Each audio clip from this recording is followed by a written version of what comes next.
오늘 아침에 우리가 읽은 이제 욥기 7장은 어제 살펴본 욥기 6장과 마찬가지로 그 욥이 친구들에게 하는 얘기가 계속 기록되어 있는데요. 욥이 엘리바스가 하는 얘기를 듣고 나서 이제 친구들이 자기는 극심한 고통 가운데 있는데 그런 자신을 위로해 주기는커녕 말꼬리나 잡고 자신을 말로 공격한 것에 대해서 어떤 얘기를 하냐면 너희들은 친구라도 팔아넘긴 인간들이다, 이런 얘기를 오늘 본문 앞에서 합니다. 그러면서 이제 오늘 본문부터 어떤 얘기를 하냐면 자신에게 그런 고통을 허락하신 하나님이 왜 이러는지 좀 그 이유를 자신에게 알려주면 좋겠다, 이런 얘기를 하죠. 그래서 이제 그 오늘 본문도 욥이 많은 얘기를 하지만 한마디로 얘기하면 왜 하나님께서 나에게 이런 고통을 주셨는지 자기는 도무지 알 수가 없다, 이런 얘기를 합니다. 그러면서 그 아무런 죄도 없이 이런 상황을 경험해야 되는 이런 상황들이 너무 억울하다, 이런 얘기를 하면서 탄식하죠. 11절을 다시 보시면 그런즉 내가 내 입을 금하지 아니하고 내 영혼이 아픔 때문에 말하며 내 마음의 괴로움 때문에 불평하리이다, 이렇게 얘기를 합니다. 불평해야 되겠다고 하는 거예요. 도저히 이해할 수가 없다고 하는 거죠.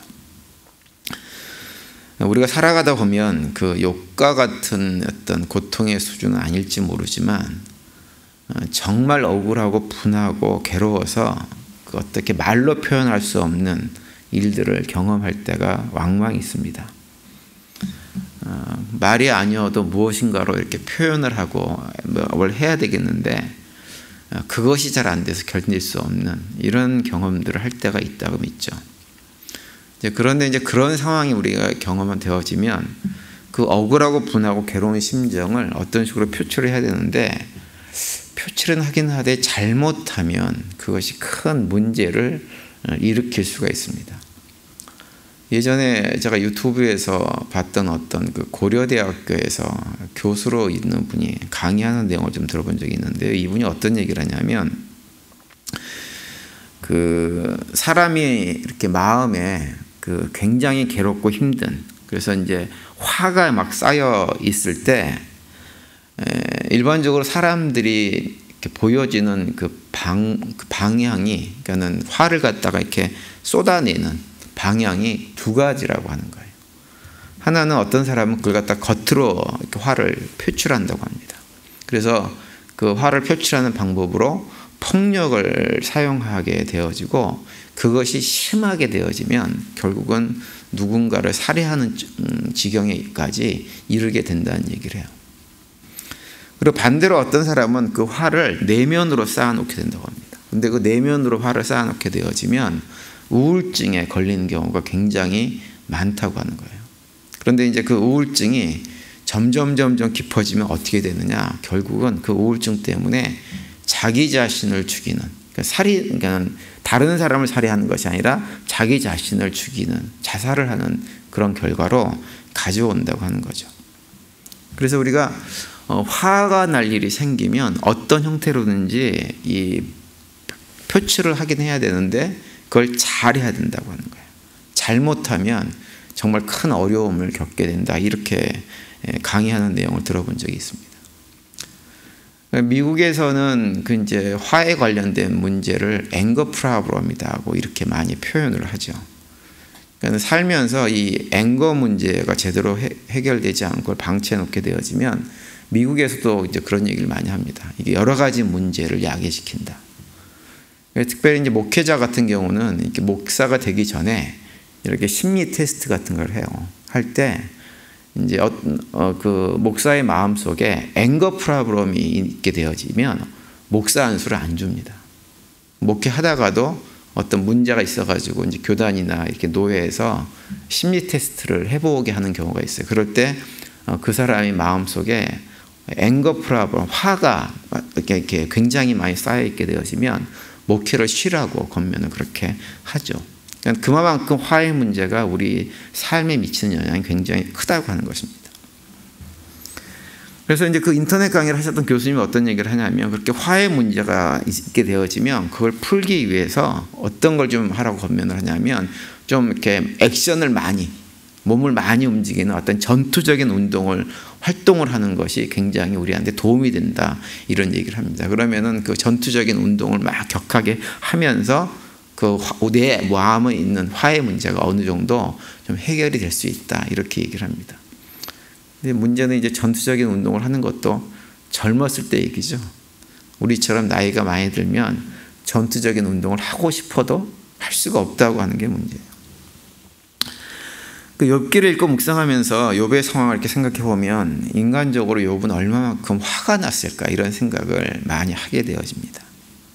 자기가 지금 겪고 있는 상황이 뭔가 근거가 있어가지고 내가 그걸 잘못해서 이런 문제를 겪는구나라고 하는 걸 뭔가 알 수만 있어도 그 화가 좀 가라앉을 거예요. 그런데 욥과 같은 경우는 전혀 그런 상황이 아닙니다. 도대체 왜 내가 이런 상황을 겪는지 알 수가 없고 거기에다가 더 기름을 붓는 건 뭐냐면 친구라는 사람들이 찾아와가지고는 무슨 얘기를 하는데 그것이 날 고통을 경감시켜주는 것이 아니라 그 친구들로 인해서 화가 더 치밀어 오르는 막 자기한테 회개하라고 그러고 나는 뭐 때문에 그런지도 모르겠는데 회개를 촉구하고 막 이런 상황들을 겪게 되어지면 우리 같으면 아마 돌아버릴지도 모릅니다. 욥이 그런 상황이에요.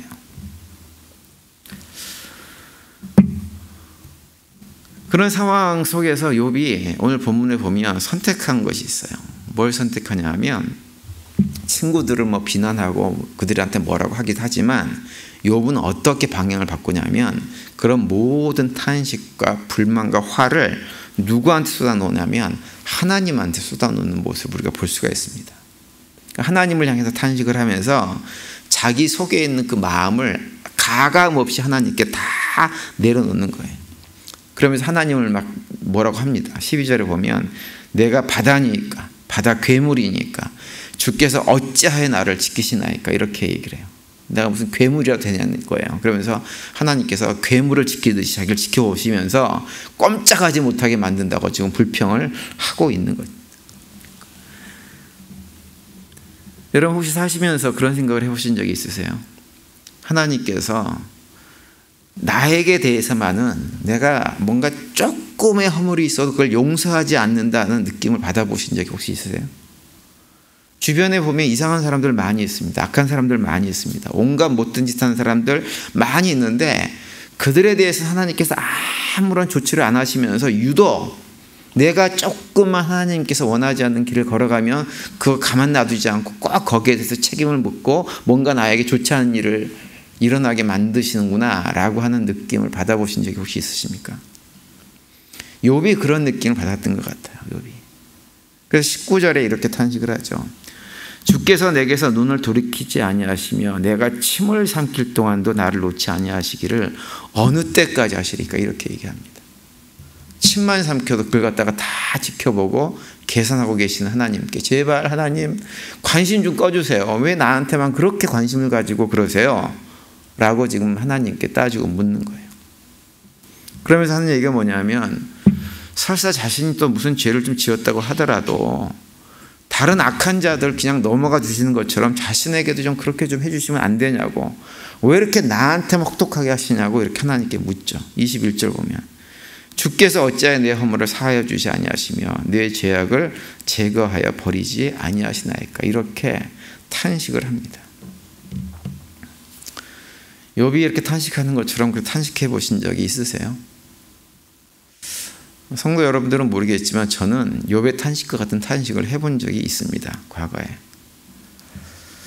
그래서 욥의 이 탄식을 보면서 어떤 생각을 했냐면 그런 탄식을 제가 계속 하면서 막 제가 얘기했잖아요. 한 3년 동안 막 새벽마다 펑펑 울었던 적이 있다고. 근데 그때 이렇게 탄식을 하면 이러면서 어떤 생각이 들었냐면 욥을 생각해 보니까 욥은 정말 흠도 없고 정말 정직하게 하나님을 잘 경외하는 삶을 살아가다가 알 수 없는 그런 어려움을 겪었는데 저 같은 경우는 가만히 생각을 해보니까 욥과 같은 상황은 아니더라고요. 그게 참 위로가 됐어요. 그게 욥과 같은 상황은 아니고 내가 이런 취급을 받아도 나는 별로 할 말이 없는 인간이구나 라고 하는 생각이 좀 들었습니다. 그래서 좀 마음에 위로가 되었어요. 그런데 그런 위로를 하면서도 여전히 남는 건 뭐냐면 화는 남아있는 거예요. 분노는 남아있는 거예요.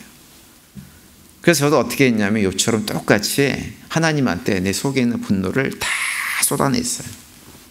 미운 사람 밉다 그러고 막 저주하고 싶은 사람 저주하고 막 그렇게 하나님한테 모든 걸 다 쏟아냈습니다.